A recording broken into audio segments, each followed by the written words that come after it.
Greetings. My name is Jamie Kralovec, and I'm the Associate Director for Mission Integration at the School of Continuing Studies. I'm coming to you today from our family porch. In recent weeks, the dinner table has taken on new and unexpected uses.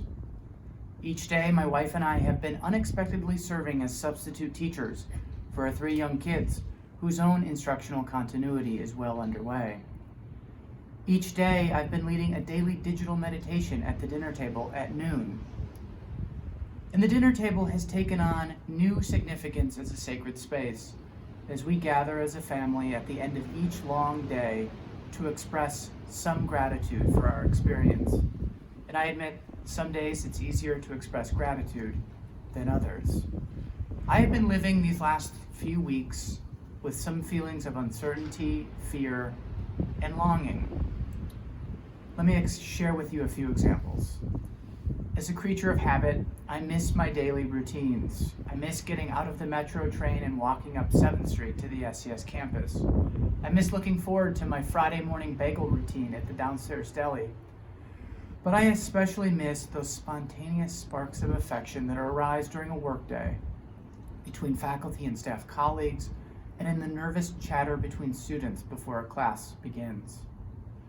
As a husband and as a father and as a son, I've been worrying about my family, in particular our kids, keeping them safe, keeping them inspired, and protecting them from the anxiety felt and often expressed by the adults around them.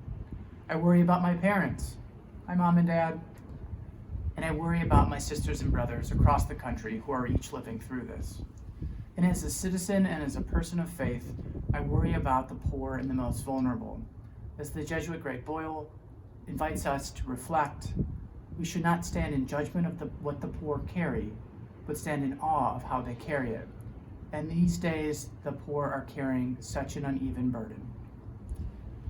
But despite these feelings of fragility and uncertainty, I'm starting to feel like this is a moment of great possibility.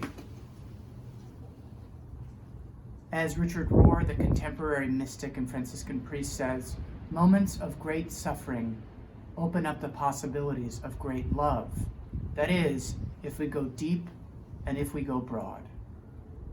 So in moments of crisis like this, we each have our own ways of going deep and going broad. For me, when I need to go deep and when I need to go broad, I go into the richness of our Ignatian spiritual tradition.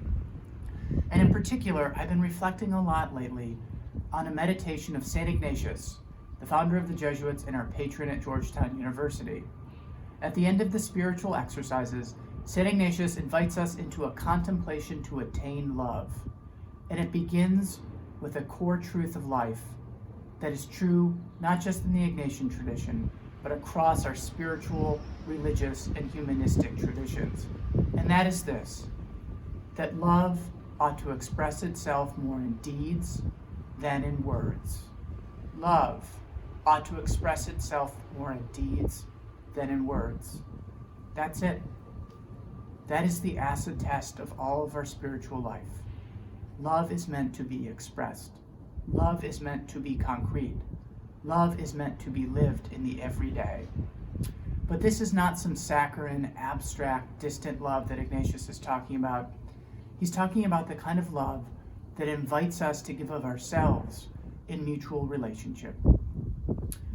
I'd like to share with you just a few examples of how I've seen love expressed in action in these last few weeks. The first, I have been absolutely inspired by my faculty and staff colleagues at SCS and across Georgetown, who each day have been discerning difficult decisions about how to proceed in these uncertain times. And into these discernments, my colleagues are bringing generosity, care, and attention to our students as persons, and a deep commitment to the heart of Jesuit education. The idea that we live not for ourselves, but for others. This has been concrete love in action. I've also seen concrete love in action among our students, who in this moment of uncertainty are coming to class, are still engaging the educational experience with patient trust. This has been an example of concrete love in action.